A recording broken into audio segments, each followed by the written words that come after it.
Hello, mambo vipi? Karibu tena katika darasa letu la Adobe Audition Masterclass, ambapo leo tuko session ya kwanza. Bado tupo session ya kwanza ambapo nitakufundisha jinsi ya kucreate project ambayo ni audio file ambalo litakuwa linaonekana kwenye hii sehemu ukiwa unaanza kurekodi kazi yako, ama ukitaka kuisave kazi yako, ama kazi yako unataka ionekaneje, itakuwa inajitokeza hapa chini.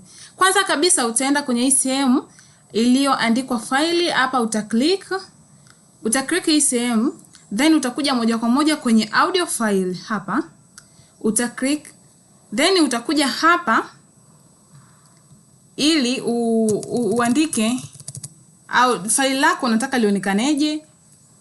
Kama mimi hapa nitaandika let's say Laurencia. Yes.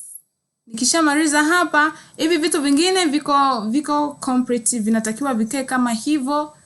Yes. Kila kitu nahakikisha kiko kwenye sehemu ambayo inatakiwa. Mfano, hapa kwenye sample rate iko sawa, ukija kwenye channel stereo iko sawa, ukija kwenye bit depth iko sawa 32. Yes, ukimaliza utapiga okay. Kama mnavyoona file langu tayari limeshajitengeneza jina, tayari kazi yangu inaonekana kama ni Laurencia. Hivi ndivyo unavyo create project ukitaka kuanza kufanya Adobe Audition. Endelea kuangalia vipindi vingine uweze kujua jinsi ya kuandaa kazi kwa kutumia Adobe Audition au kuedit sauti kwa kutumia Adobe Audition. Okay, asante.